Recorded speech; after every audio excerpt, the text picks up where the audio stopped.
আবারও নাবালিকা ধর্ষণের ঘটনা তেলিয়ামুড়া থানা এলাকায়। এই ঘটনায় ধর্ষিত নাবালিকার পরিবারের তরফে তেলিয়ামুড়া থানায় একটি মামলা দায়ের করা হয়।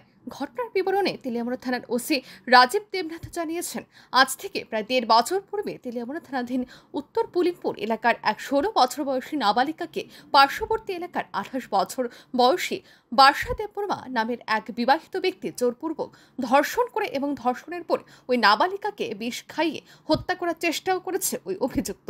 পরবর্তীতে পুলিশ প্রাথমিক তদন্ত করে জানতে পারে যে চলতি মাসের ২০ তারিখ ধর্ষিতা নাবালিকা সহ অভিযুক্ত বার্ষা দেববর্মা বিষপানে আত্মহত্যার চেষ্টা করে। তড়িঘড়ি তাদের দুজনকে উদ্ধার করে পরিবারের লোকজনেরা তেলিয়ামুড়া মহকুমা হাসপাতালে নিয়ে যায়, কিন্তু সেখানে প্রাথমিক চিকিৎসার পর তাদের অবস্থা গুরুতর হওয়ায় কর্তব্যরত চিকিৎসকরা তাদের দুজনকে উন্নত চিকিৎসার জন্য রেফার করে দেয় আগরতলা জিবি হাসপাতালে।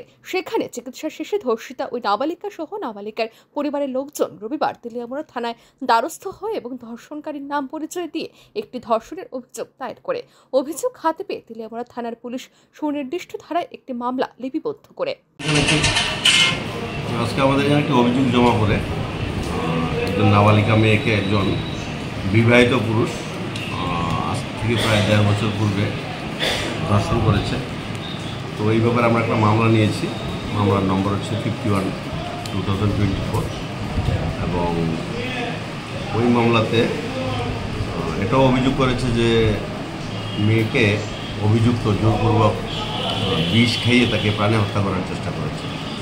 পরবর্তী সময়ে আমরা তদন্ত করে জানতে পেরেছি যে দুইজনেই বিষ খেয়েছে, দুইজনেই আহত অবস্থায় তেলিয়ামুড়া হাসপাতালে আসে এবং পরবর্তী সময়ে তাদের দুইজনকেই জিবি হাসপাতালে রেফার করা হয়। তো জিবি হাসপাতাল থেকে নাবালিকা মেয়ে রিলিজ হয়েছে এবং যে অভিযুক্ত আছে অভিযুক্ত এখনও চিকিৎসাধীন আছে।